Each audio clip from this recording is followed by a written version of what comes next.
और जम्मू कश्मीर की जनता इस बार चुनावों में बीजेपी का साथ देगी। उन्होंने कहा कि इनके विभाजनकारी एजेंडे को नेशनल कॉन्फ्रेंस, पीडीपी और कांग्रेस पर सीधा हमला बोला।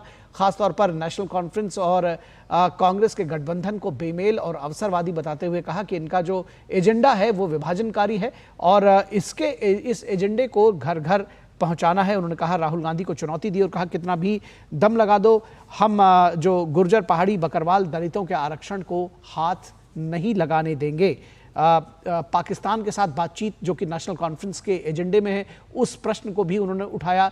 जो एक निशान एक विधान की बात है, उस प्रश्न को भी उन्होंने उठाया और कहा कि पहले का ऑटोनॉमी वाला जम्मू कश्मीर जो बहाल करने की बात करते हैं लोग, उसको नहीं होने दिया जाएगा।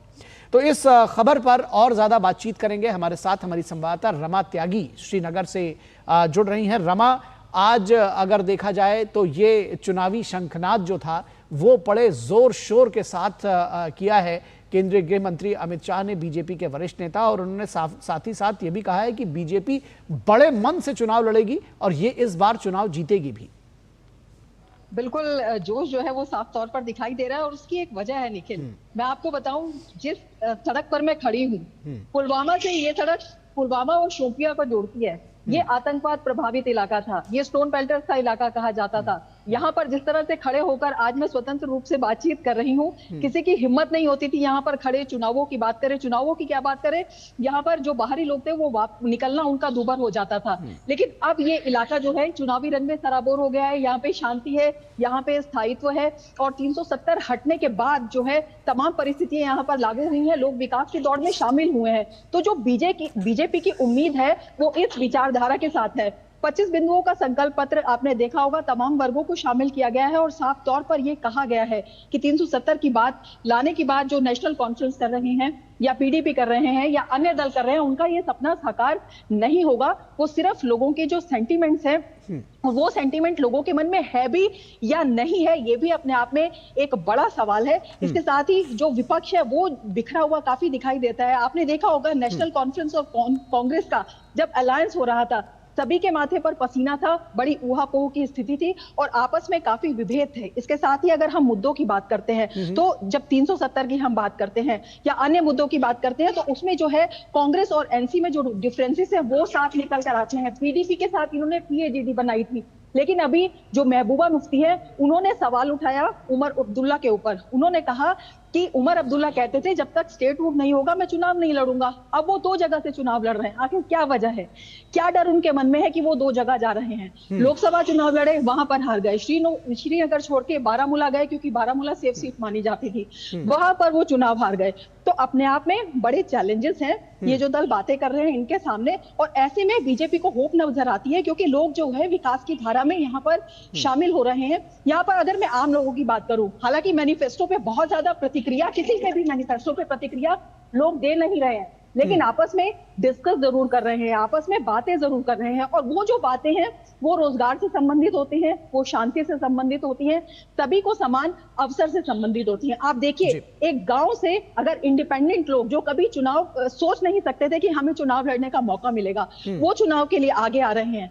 पहली बार चुनाव है जो वायलेंस फ्री है, पहली बार चुनाव है जो किसी डर से फ्री है। 1 दशक के बाद ये चुनाव हो रहा है, 370 के बाद ये चुनाव हो रहा है, तो अपने आप में काफी महत्वपूर्ण है। और जिस तरह से यहाँ पर बदलाव आया है उसने बीजेपी की उम्मीदें बढ़ा दी हैं। और वही केंद्रीय गृह मंत्री अमित शाह, बीजेपी के वरिष्ठ नेता, उनके स्टेटमेंट में उनके जो उन्होंने उद्घोष किया उसमें दिखाई देता है।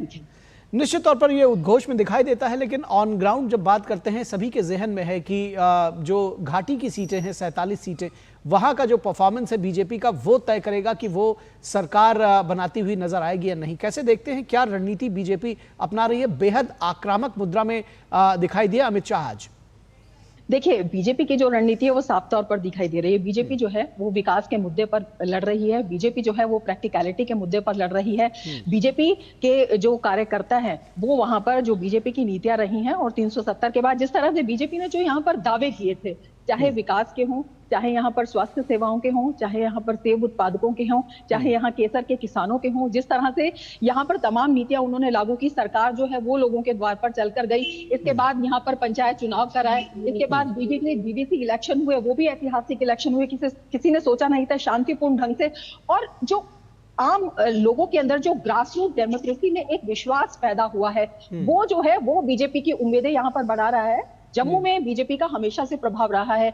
जम्मू का इलाका लो, उधमपुर का इलाका लो, उसमें देखिए तो उसमें जो है वो काफी प्रभुत्व नजर आता है। घाटी में कमल खिलाना, हालांकि आप देखेंगे डीडीसी इलेक्शन में श्रीनगर से घाटी में कमल खिला था, वो भी अपने आप में ऐतिहासिक था। तो धीरे धीरे जिस तरह से जो सरकार का प्रभाव है, जो बीजेपी की नीति है, बीजेपी को लगता है कि लोगों को समझ में आ रही है, लोग शांति चाहते हैं, विकास चाहते हैं, आम लोगों को मौका मिल रहा है, जो भाई भतीजावाद है वो खत्म हुआ है। आपको याद होगा जब 370 को यहाँ से निरस्त किया गया था, जब एब्रोगेशन हुआ था, तो उसके बाद जो तमाम नेता थे वो बंद थे। अगर हम बात करेंगे महबूबा मुफ्ती की, उमर अब्दुल्ला की, तो यहाँ पे जो आम लोग थे वो लोग कोई भी उनके समर्थन में आगे बढ़कर नहीं आया था। उन्होंने कहा था कि इन लोगों ने भाई भतीजावाद फैला के, नौकरियां आती थी पता ही नहीं लगता था कहाँ चली जाती हैं, तो अपने आप में एक रोष था। तो बीजेपी को लगता है कि जो वो रोष है वो बीजेपी के पाले में आएगा, वोट बनकर, और एक विश्वास हासिल करने की बात है, दिल जीतने की बात है। जीतेगा कौन ये चुनाव में पता लगेगा, लेकिन हाँ ये है कि बीजेपी एक आक्रामक रणनीति के साथ एक देश, एक जम्मू कश्मीर, एक विधान, एक संविधान, और सभी को विकास के अवसर, सभी को मुख्य धारा में, और जम्मू कश्मीर को कैसे आगे बढ़ाना है, उस रणनीति को लेकर काम कर रहे हैं। निश्चित तौर पर देखने की बात है जनता के किस तरह से इस पर रिस्पॉन्ड करती है। फिलहाल बीजेपी पूरे आक्रामक मुद्रा के साथ में ये चुनाव लड़ रही। बहुत शुक्रिया इस तमाम बातचीत और जानकारी के लिए रमा।